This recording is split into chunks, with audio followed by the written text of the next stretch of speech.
है कमारिया में पीर मोरे नाना दी। मोरे सासू के बुलावा मोरे ननदी के बुलावा जरा देखनी दे देखनी दे। उठी है कमारिया में पीर मोरे नाना दी।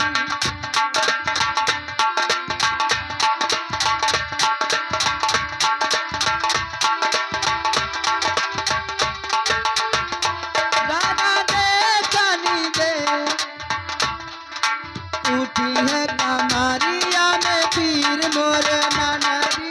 उठी है कमारिया में पीर मोरे। हेलो देख लीजिए रे साहब स्वामीनाथ भैया फ्लोरी प्रोग्राम रहने लड़कवा के लो छोर में क्या रुबा दे रहे हैं साहब आगे क्या ख्याल है। सासू जो आई तो दामननी को मांगे अपनी लेगी हो।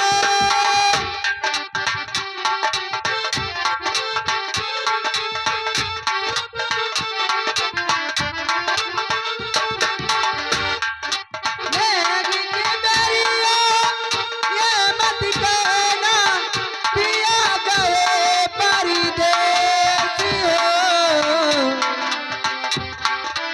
उठी है कमारिया में पीर मोरे नाना दी। उठी है कमारिया में पीर मोरे नाना दी।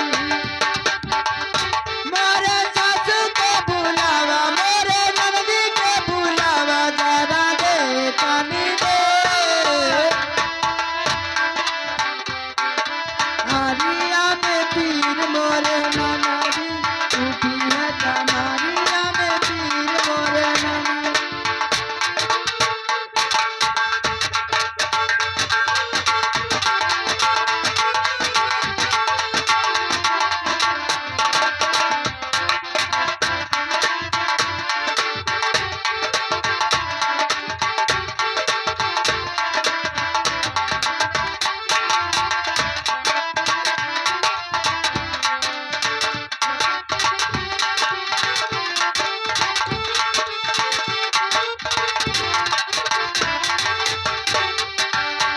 जटनी दे आवे पिपरी पिसावे मांगे अपनी लेगी हो। जो लड़का नाने ला रखा थे ना लाला रखा था ज्यादा सौ तो भाई बाजू लेगी के बेरिया ये मत कहना। लेगी के बेरिया ये मत कहना पिया गए परदेसी हो। उठी है कमारिया में पीर मोरे नाना दी।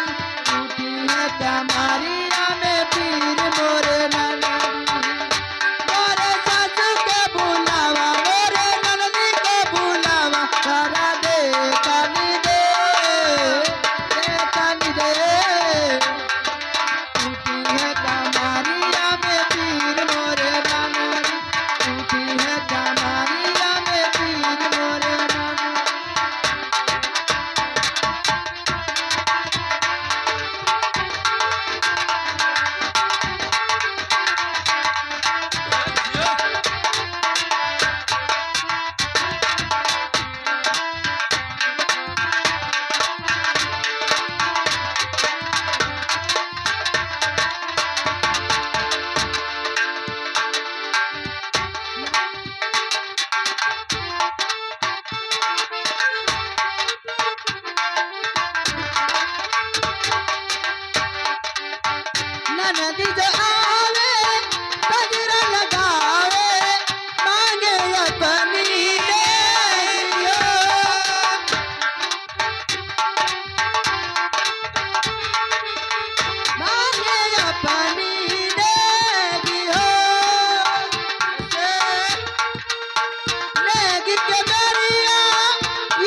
टूटी है कमरिया में पीर मोरे टूटी है कमरिया में पीर मोरे ननदी